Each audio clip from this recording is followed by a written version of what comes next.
Guys, good morning, no. So meron tayong nakita na naman na setup dito sa DXY. So dollar index to, guys.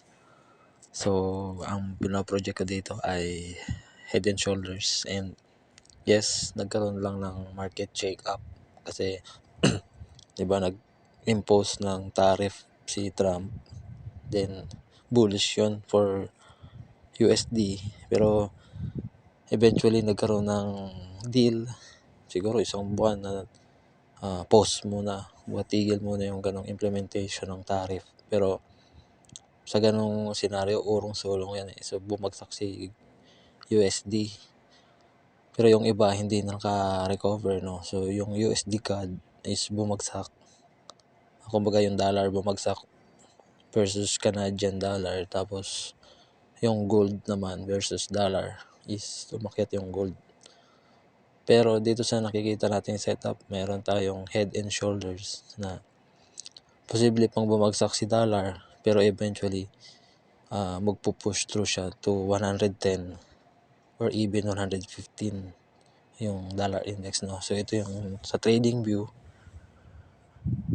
guhitan ko lang, no.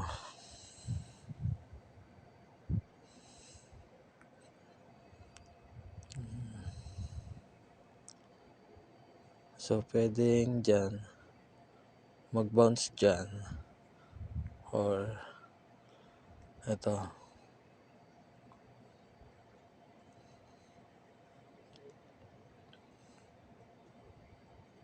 yan. Actually sa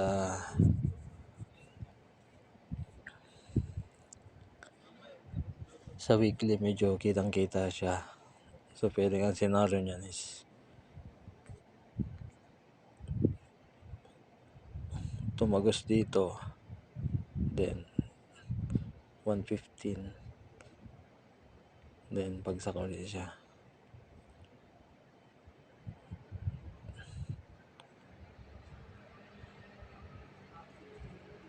Yan yung nakikita natin, guys, kasi kailangan niya masatisfy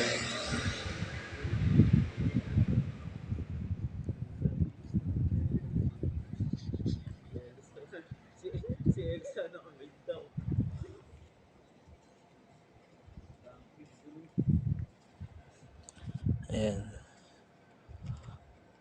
So babalik siya dun sa 50 retracement, tapos pag ma-invalidate lang yun pag hindi na yung price nag-close above, no? So invalid na yung bullish natin sa DXY or kay dollar. So pero pag sa 107 umangat pa siya to 109, yun 115 yung kanyang kukunin bago matapos yung term ni Trump. Matagal-tagal to, guys, no.